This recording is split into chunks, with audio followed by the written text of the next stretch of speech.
Our homes are not ready for the new normal of extreme heat, and that's putting many people at real risk. But here's where it gets controversial. We can adopt straightforward, low-tech measures used for generations in hotter countries. Yet many UK homes and policies still lag behind, and this is the part most people miss. Small design and neighborhood changes can make a big difference to indoor temperatures and health. Below, I explain practical solutions and the evidence behind them, with clear examples and a few questions to spark debate. Extremely hot summer days are becoming increasingly common around the world, and the UK, historically a mild climate, is feeling the effects.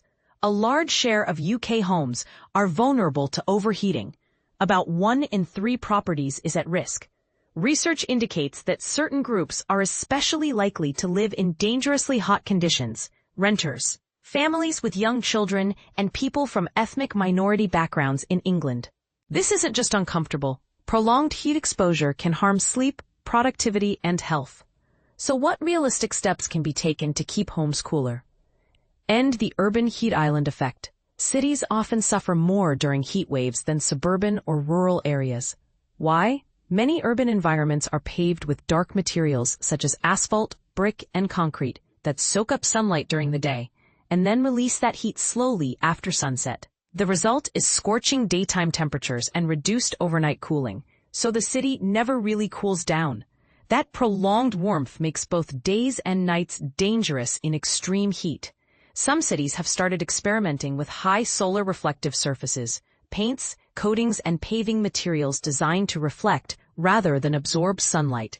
Mediterranean and North African cities like Athens, Algiers, and Barcelona are testing these approaches, which can reduce surface temperatures and help neighborhoods cool faster after sunset.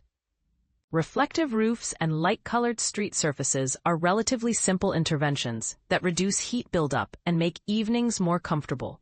Think Mediterranean.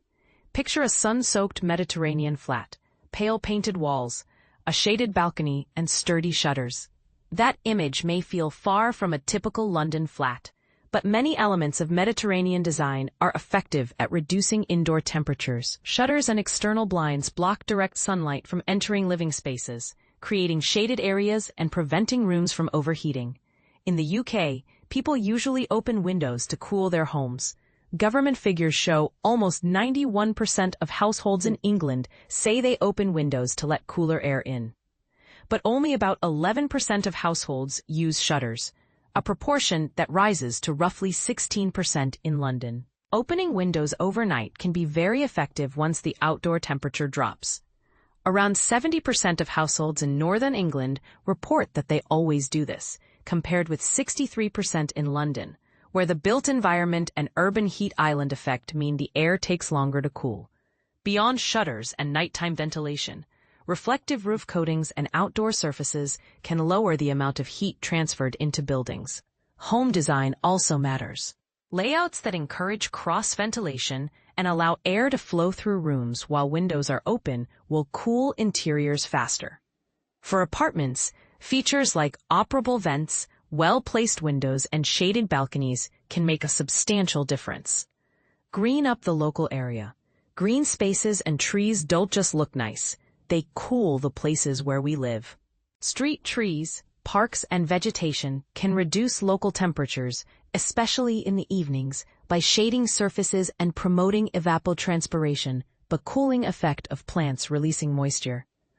Research shows that areas near trees can be up to about 5 degrees Celsius cooler after sundown, reducing the oppressive heat that keeps people awake and prevents recovery during heat waves. The UK Green Building Council recommends a simple target, often referred to as 330-300. From your home, you should see at least 3 trees. Your neighborhood should have 30% tree canopy cover. And you should be within 300 meters of a biodiverse green space or park. Yet many English towns and cities fall short. Nearly half of neighborhoods have less than 10% tree cover, and over a third do not have adequate local access to green space. Cities worldwide are acting on this idea. As an example, Beijing is creating 5 wide ventilation corridors, each more than 500 meters across, designed to channel cooler air from rivers and parks into built-up areas. These are large-scale planned efforts to reconnect urban living with cooler natural systems. Use heat pumps for air conditioning, particularly in flats. Air conditioning has not historically been common in the UK's temperate climate, but hotter summers are changing that calculus. Currently, only a small percentage of English households use air conditioning, roughly 3.6% overall, varying from around 1.5% in the northwest to about 5.7% in London. Instead, more than half of households rely on mechanical fans. Fans move air to create a sense of cooling, but do not reduce the actual indoor temperature. Policymakers are now weighing whether to subsidize air conditioning installations for the first time in the UK.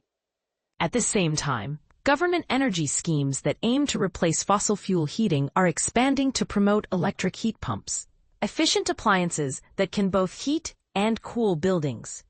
The Boiler Upgrade Scheme has offered substantial discounts for installing heat pumps as a way to reduce gas use and meet net zero goals. Until recently, grants mostly covered standard heat pumps used for heating, but there are variants that can cool as well, air to air. Heat pumps take outdoor air through a heat exchanger and deliver either cooler or warmer air inside, functioning much like conventional air conditioning systems, but using electricity more efficiently. Why this matters and what to debate. Many of the solutions described, reflective surfaces, shutters, neighborhood tree cover, and multi-purpose heat pump systems, are within reach and can be combined to reduce overheating risk. Yet implementing them raises questions and trade-offs. For example, should governments subsidize air conditioning-capable heat pumps when increased electricity demand could stress grids? How do we prioritize green space creation in areas where land is scarce? And to what extent should building regulations be updated to require passive cooling features in new homes? These are not merely technical questions. They are also political and social. Which communities should receive priority when public funds are limited? How can renters and people in the private rented sector be protected when landlords may be reluctant to invest? Is it time for a cultural shift in the UK toward building design that borrows from hotter climate traditions? What do you think? Do you agree that the UK should borrow Mediterranean-style shading and expand tree cover? Or do you worry about the costs and unintended consequences of large-scale changes, like subsidies for cooling-capable heat pumps? Share your thoughts and experiences. Which measures have worked in your home or neighborhood, and which proposals would you oppose? Your perspective could help shape a more resilient approach to rising summertime heat.